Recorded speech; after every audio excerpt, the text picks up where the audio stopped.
Welcome back, I'm Kim Bailey and this is Floral Art Online. Today we're continuing our series on using supermarket or store-bought flowers, and this particular video is a little bit different in that the flowers that I'm going to use today I bought 2 weeks ago. So they were used, some of them were used in a competition, and I haven't had an opportunity to make this video until today. So let's see what we can do with flowers that are a little bit older than perhaps you might have used for some of the other videos that I've been putting together. We're going to use this table center, candle holder, tea light holder, and you can see it's got some nice little platforms to put decoration on. Rather than use the candles or replace the tea lights, this time I'm going to put, this is where I'm going to put the flowers. And looking at it, first of all, I thought, what have I got that would fit and sit nicely in that would be appropriate for a table center, that's not going to make it too high, all of the things that we've talked about before. And I thought teacups. And I went looking, did I have 6 teacups? No, I do not.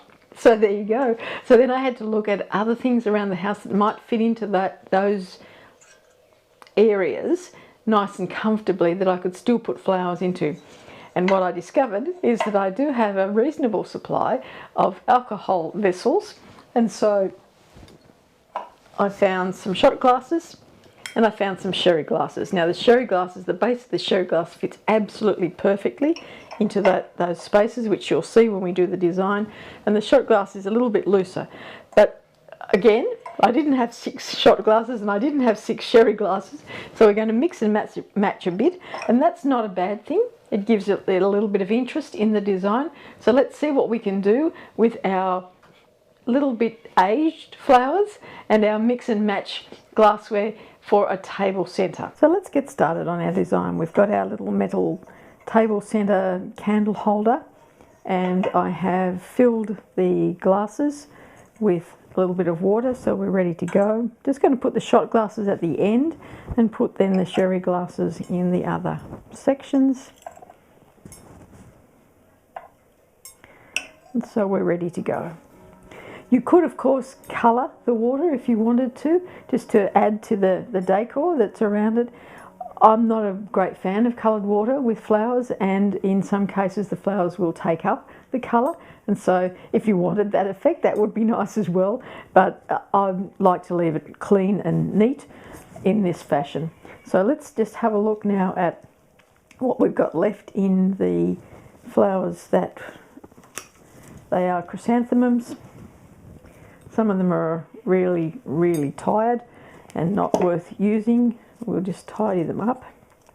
Make sure that you've got a nice clean stem to put in the water.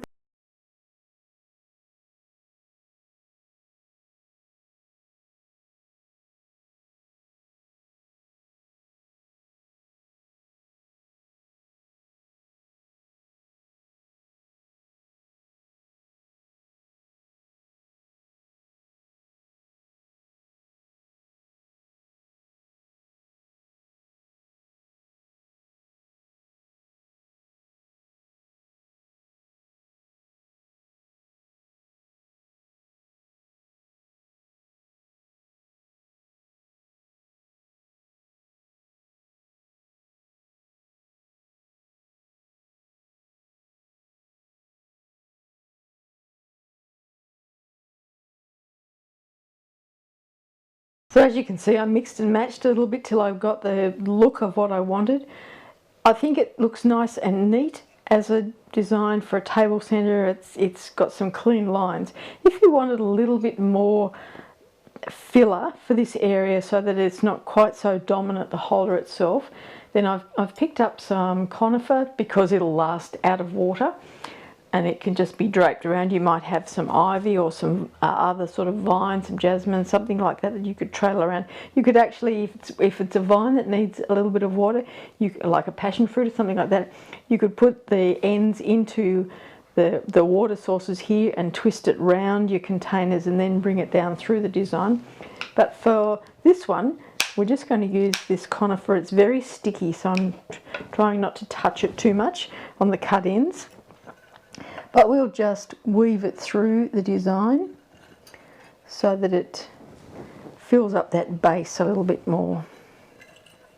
And we don't want the cut ends to show, so we'll hide them as much as we can underneath other things that are there, or in amongst itself. That one.